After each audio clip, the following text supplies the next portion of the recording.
Yeah, and we've always just felt like we were the custodians of it. You know, we were sort of the pass-through entity that it would have. It was our job to bring it together. Now it's our job to put it out there in the public. And if we don't do it this way, then what's going to end up happening is it's going to go back into storage and it's going to disappear piece by piece, and people will forget that Idora Park ever existed, and we can't have that. Can't have that. BusinessJournalDaily.com 3 Minutes With is brought to you by Farmers National Bank. Save, borrow, and invest with Farmers. Take heart knowing you're helping create a strong community. Mind your money at Farmers. Talk directly to local decision makers about your loans, investments, and insurance. Farmers, fiercely local, fiercely loyal.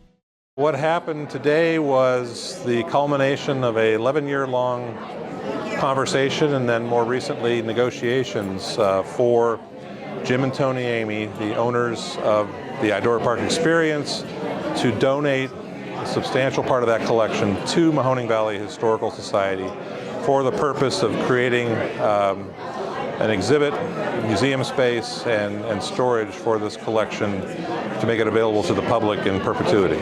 It began in 1993 when I had retired from the military and came back to the area, and I convinced her, who's from California, to walk through Idora Park with me. And I knew Idora Park had burned in 1984, but I hadn't actually seen it. You know, 9 years earlier it had burned. Here it was 93. We walked through, and that's when the devastation hit me because I thought it would be here forever.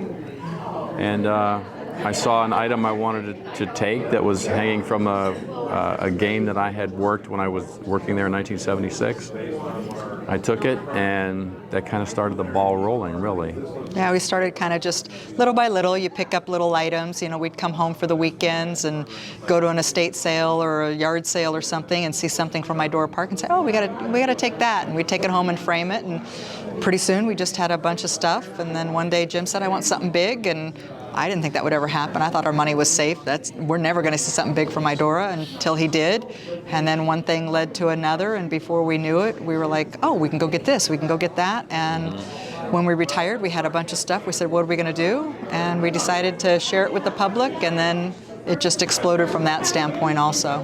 Well, the game plan right now is to begin the planning phase and the fundraising phase, because that is the most significant part. We need to be able to pay to do the kind of exhibit we want to do, which will be very high-end in terms of quality, in terms of experiential, what we call interactives in the exhibit. And so planning and fundraising, and then deciding what the space will look like finally, and how we will connect the first floor to the second floor.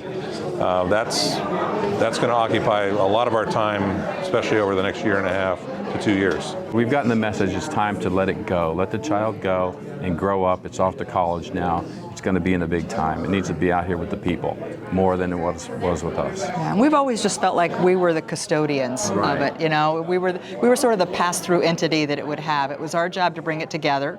Now it's our job to put it out there in the public. And if we don't do it this way, then what's going to end up happening is it's going to go back into storage and it's going to disappear piece by piece, and people will forget that Idora Park ever existed, and we can't have that. Can't have that. It's done. Thank you.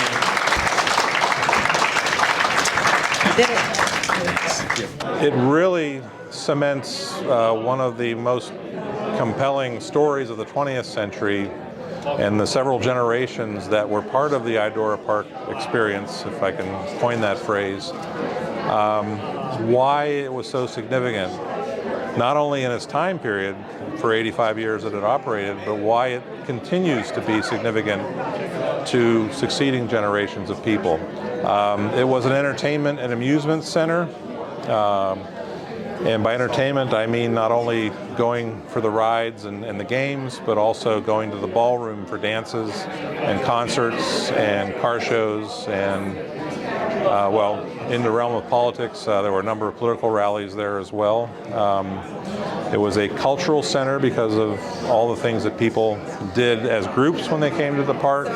And it spoke to our community socially as well, in terms of who came here and why they came here. BusinessJournalDaily.com 3 Minutes With is brought to you by Farmers National Bank. Save, borrow, and invest with Farmers. Take heart knowing you're helping create a strong community. Mind your money at Farmers. Talk directly to local decision makers about your loans, investments, and insurance.